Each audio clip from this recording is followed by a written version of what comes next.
Selamat datang pemirsa di Restu Ibu News. Saya Yehuda. Saya Giovanni dan kami akan menemani Anda di beberapa menit ke depan. Gym merupakan tempat untuk berolahraga seperti senam, atletik, dan juga kardio. Di gym disediakan berbagai macam alat berat untuk menunjang aktivitas olahraga. Olahraga di gym saat ini telah menjadi tren bagi banyak orang yang ingin berolahraga tapi memiliki jadwal yang padat. Aktivitas seperti diet dan bulking juga menjadi tujuan seseorang nge-gym. Beredar di internet informasi seputar tutorial atau cara nge-gym sendiri di rumah, seperti bagaimana cara bulking yang benar, mengonsumsi protein, dan juga diet. Namun tidak menutup kemungkinan terjadinya kesalahan ketika gym sendiri tanpa adanya coach atau pelatih, apalagi untuk seorang pemula.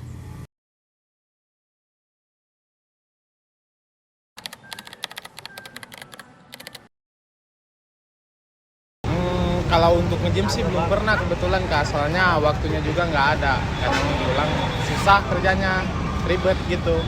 Ke gym pernah. Pernah. Sekarang lagi menjalani atau? Udah enggak. Udah enggak. Enggak sih, nggak pernah ikut dan nggak pernah lagi enggak. Iya, karena awalnya sebenarnya mau nge-gym di rumah, tapi karena jujur karena saya sendiri kurang ngerti ya kalau di rumah, jadi saya usahakan langsung masuk gym yang aslinya.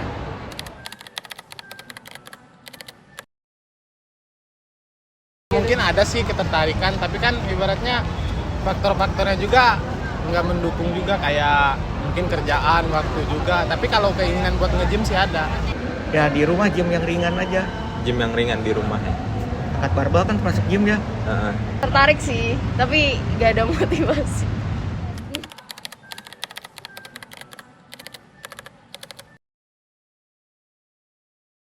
Ya kalau menurut saya sih banyak faktor ya, tergantung persepsi orang masing-masing sih kalau kayak gitu mah ya. Iya. Kalau menurut saya mah kan ibaratnya ya buat kesehatan saya sendiri kan ada faktor juga dari orang lainnya, mungkin buat pamer badan, mungkin kan ibaratnya karena viral juga, karena buat kebutuhan Instagram doang kan banyak.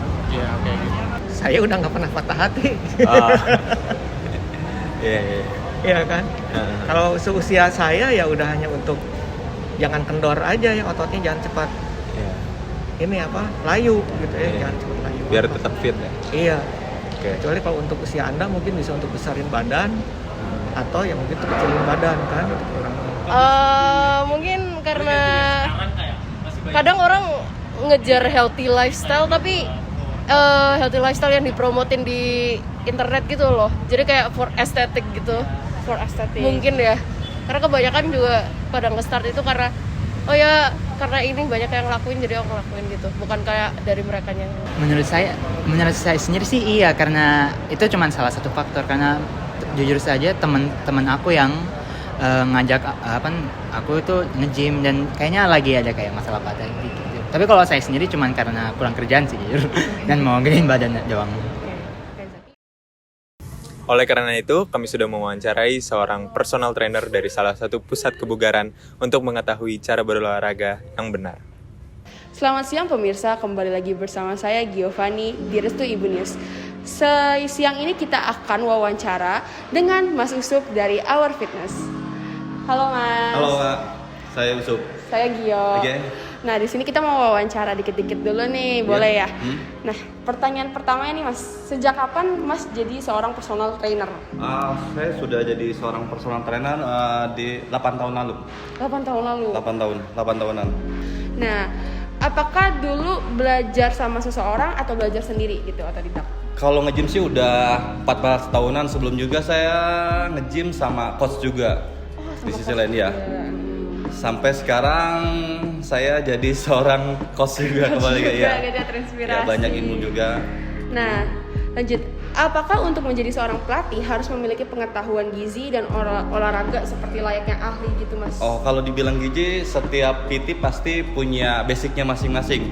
Itu yang namanya sertifikasi ataupun akademi lain. Mungkin pribadi saya di akademi mungkin saya kalau ahli gizi masih agak kurang. Saya jujur aja. Ya di sisi lain pasti sertifikasi saya ada. Berarti lebih ngajar ke gymnya gitu. Lebih ke ya nge-gym. Oke, lanjut lagi ya. Bagaimana sih sistem pelatihan gym di Our Fitness atau dimanapun? Mas ini nggak ngelatih gym di online gitu? Kalau untuk sistem di tempat gym itu biasa untuk waktu biasa durasi 45 menit sampai 1 jam. Kalau online saya di virtual cuman di tempat lain aja waktu pandemi, karena latihan depan mata secara langsung itu lebih fokus dibanding virtual. Oke, Ya. lanjut lagi ya Mas ya. Kapan waktu yang ideal buat nge-gym tuh Mas? Kalau lebih ideal sih semua juga ideal.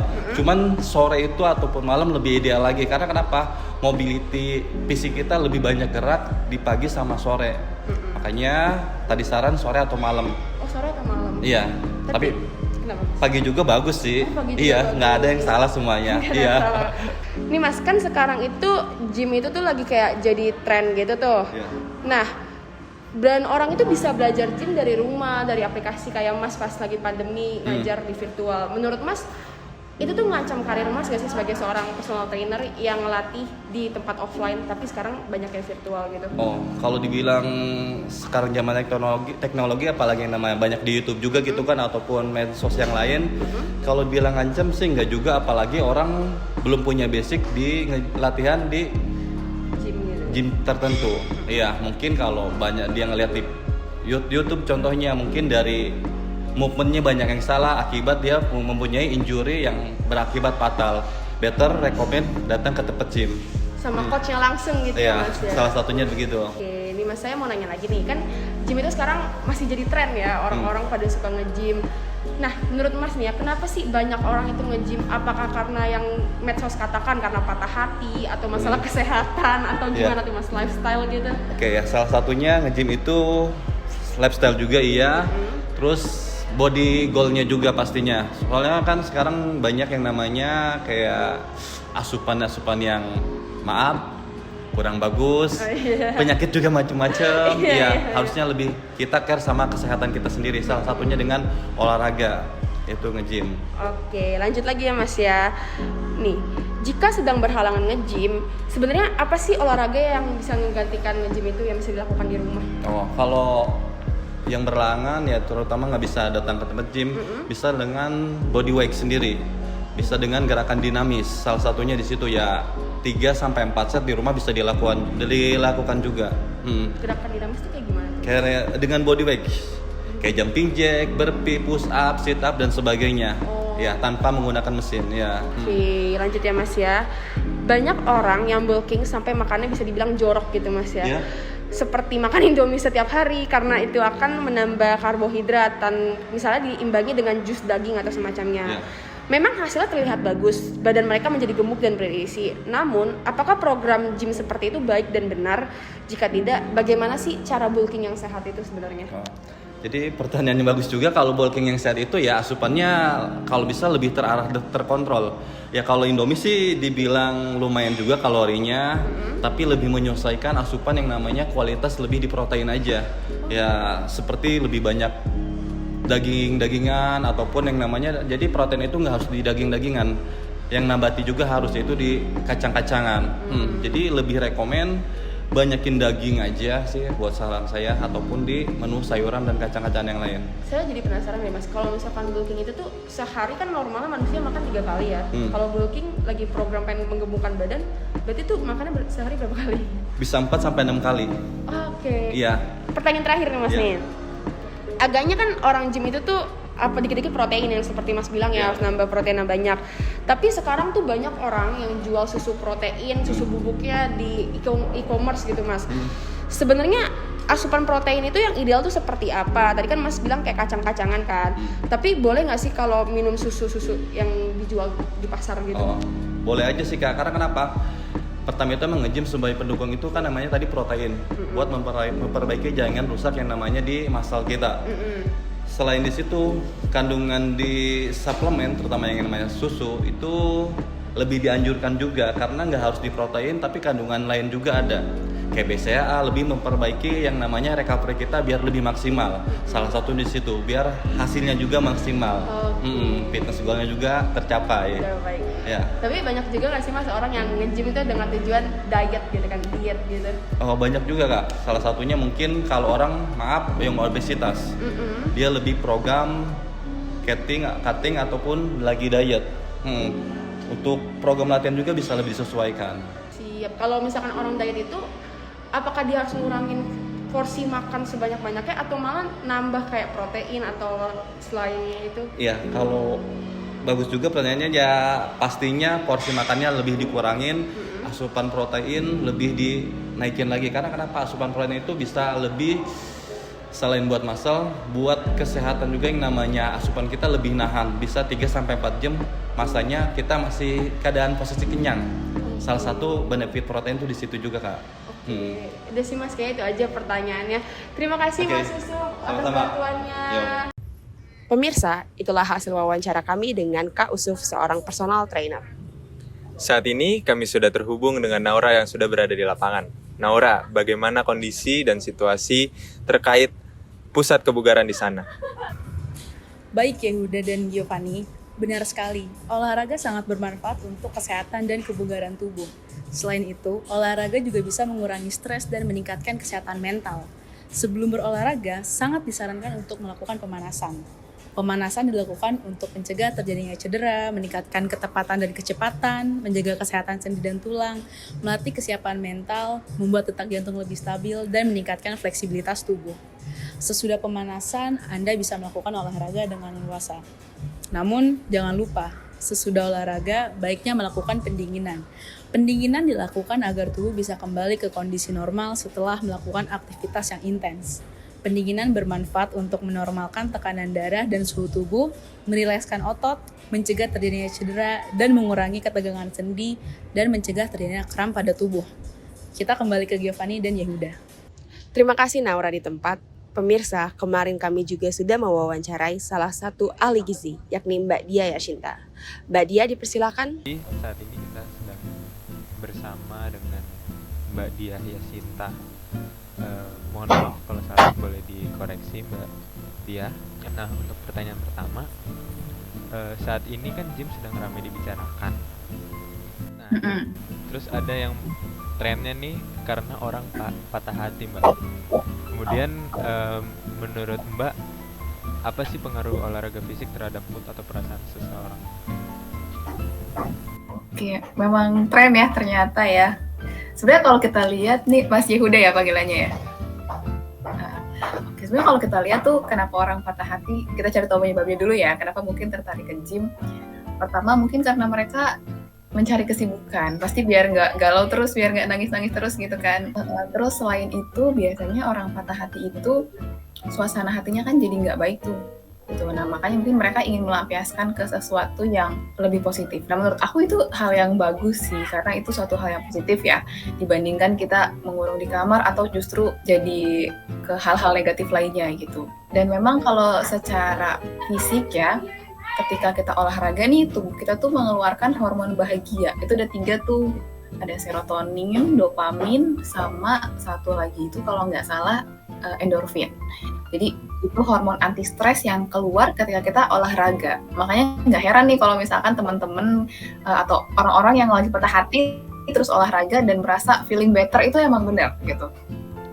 Jadi emang secara fisik ada. Dan biasanya ketika olahraga itu kan kayak tadi yang Mas udah bilang, mungkin jadi karena pengen naikin berat badan gitu ya, pengen nurunin berat badan. Dan biasanya orang patah hati itu ada rasa insecure-nya juga terhadap mereka, betul kan ya? Nah, salah satu pelampiasan mereka untuk di gym ini menurut aku suatu cara balas dendam yang baik sih. Soalnya dengan di gym kan mereka jadi bisa mencapai goals berat badan idealnya tuh. Kemudian ada dampak psikologisnya nggak sih? Kalau psikologi sih menurut aku jadi lebih percaya diri ya pasti. Karena tadi di gym itu setahu aku lingkungannya juga saling support. Jadi satu sama lain itu saling mendukung dan mereka kebanyakan nggak yang terlalu kepo gitu, tapi mereka saling mendukung gitu. Dan ketika suasana hati orang happy dan juga pola makan, pola tidur, baik kan otomatis juga dia jadi lebih percaya diri. Kira-kira kapan sih waktu ideal untuk nge-gym atau berolahraga? Kalau berbicara waktu sebenarnya balik ke preferensi masing-masing ya. Boleh pagi, siang, sore itu nggak masalah gitu ya. Cuman kalau aku sih biasanya menyebut waktu terbaik untuk olahraga itu waktu yang kita luangkan. Jadi kayak sebaik-baiknya waktu kalau nggak kita pakai ya itu bukan waktu terbaik gitu ya. Yang baik tuh yang kita luangkan. Nah, kemudian ketika sedang berhalangan nge-gym nih misalnya, bisa diganti olahraga olahraga lain gak sih Mbak? Sebenarnya bisa aja sih, banyak banget olahraga lain ya di rumah tuh, mau meditasi atau kayak yoga itu termasuk olahraga juga kan. Atau kalau misalkan memang tetap mau seperti di gym, bisa menerapkan seven pattern movement, entah nggak harus pakai dumbbell, nggak harus pakai alat-alat yang di gym, pakai body weight aja bisa kok, jadi masih bisa. Jadi yang simple-simple ya Mbak? Betul. Ya. Kan ada banyak orang bulking nih, sampai mungkin makanannya dibilang kurang baik lah, seperti kayak makan mie instan setiap hari gitu untuk karbohidrat terus diimbangin juga mungkin jus daging atau jus dada ayam ya biasanya kalau orang-orang yang nge-gym tuh. Terus memang hasilnya terlihat bagus sih, badan mereka juga lebih gemuk dan berisi. Sebenarnya bagaimana sih bulking yang sehat itu? Oke. Kalau baik dan benar mungkin aku umpamakan seperti ini ya. Kayak kita makan 2000 kalori nih, junk food gitu, kayak tadi yang Mas Yehuda bilang Indomie atau mungkin karbohidrat aja gitu ya, dengan 2000 kalori yang isinya seimbang, ada nasi, sayur, protein lain gitu. Itu kan pasti secara kenyang, secara intake kalori kan sama ya, sama-sama 2000 kalori gitu. Tapi apakah nutrisinya sama? Kan enggak gitu. Sedangkan tujuan kita makan balik lagi adalah untuk mendapatkan nutrisi yang tidak bisa tubuh kita produksi gitu. Jadi kalau dibilang baik apa tidak itu kurang ya kalau memang tujuannya untuk mendapatkan ideal gitu. Idealnya bagaimana? Idealnya tetap surplus kalori kalau mau bulking, karena prinsip utamanya adalah surplus kalori ya kalau mau menambah berat badan. Tapi ingat lagi yang ditambah itu apa gitu. Jadi perlu diperhitungkan lagi juga nih kebutuhannya seperti apa. Jadi dari karbohidrat, protein, sayurnya, buahnya itu juga harus ada semua. Jadi bukan cuma asal nambah berat badannya gitu. Jadi dari angka kita juga perlu perhatiin nih komposisi tubuhnya. Yang bertambah tuh apa? Ototnya kah atau cuma lemaknya doang nih yang nambah gitu. Jadi disesuaikan dengan kebutuhan badannya masing-masing. Iya, betul. Oke, baik. Orang gym nih terobsesi dengan protein sampai dicoba lah banyak produk yang dijual di pasaran bebas tanpa tahu sebenarnya berapa besar kandungannya gitu. Nah sebenarnya penggunaan seperti kayak susu atau asupan protein yang ideal itu seperti apa sih Mbak? Diimbangi dengan apa? Oke. Ya memang kebanyakan mereka pasti menambah asupan protein ya, karena orang nge-gym itu beberapa di antara mereka salah satunya adalah untuk meningkatkan massa otot gitu. Itu sebenarnya nggak apa-apa, diperbolehkan selama dalam batas yang memang dianjurkan gitu. Idealnya berapa? Kalau kita melihat tingkat aktivitas fisiknya mungkin sekitar 1,8 sampai 2 gram per kilogram berat badan gitu ya. Tapi itu balik lagi. Kita harus lihat berat badannya dia berapa, terus aktivitas fisiknya seintensif apa, dan juga tujuannya apa gitu. Jadi memang kalau untuk idealnya berapa gitu protein itu harus dihitung juga per orang, beda-beda gitu. Dan pastiin sebenarnya sumber proteinnya itu sumber protein yang rendah lemak gitu. Jadi kalau mau nambah protein pun harus dilihat lemaknya tinggi atau enggak. Oke, baik. Dan diimbangi dengan apa tuh Mbak biasanya? Biasanya harus tetap diimbangi sama makanan yang lain pasti. Jadi nggak cuma protein doang, tetap ada karbohidratnya, tetap ada sayurnya gitu. Cuman memang biasanya akan ada peningkatan kalau mau pembentukan massa otot. Oke, baik. Nah, saat ini pasti mudah sekali untuk mengakses membeli alat gym, membuat orang banyak jadi tertarik untuk membeli alat gym dan latihan di rumah gitu lewat internet. Namun kan terlalu banyak informasi nih. Bagaimana Mbak sendiri menanggapi fenomena tersebut? Dan menurut Mbak bagaimana sih sebenarnya tips gym yang sehat untuk pemula gym? Sebenarnya dengan banyaknya informasi itu jadi plus minus ya, balik lagi ya. Sebenarnya kalau misalkan banyak jadi lebih aware kan orang-orang sama kesehatan, apalagi influencer sekarang udah banyak banget yang bergerak di bidang wellness gitu ya, yang kayaknya bisa lebih bikin kita sadar buat hidup sehat. Cuman gimana caranya supaya nggak tertipu sama yang hoax-hoax gitu, pasti aku akan selalu menyarankan untuk coba deh konsultasi sama ahlinya gitu. Toh sebenarnya banyak itu di sekitar kita, dan kalau dibilang mahal enggak, nggak terlalu gitu kalau untuk konsultasi doang. Jadi yang pertama mungkin jangan sungkan untuk konsultasi gitu, karena pasti beda-beda setiap orang. Mungkin kita pernah punya riwayat cedera, itu kan pasti juga akan beda tuh levelnya.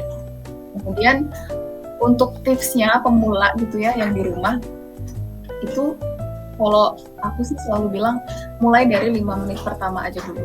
Jadi yang penting tuh kebiasaannya kebangun dulu, habitnya kebangun dulu. Kita nggak usah muluk-muluk olahraga harus setiap hari, harus 30 menit gitu minimal. Nggak masalah. Yang pertama yang penting mulai dengan konsisten aja. Mau 5 menit doang, selama itu konsisten nggak apa-apa.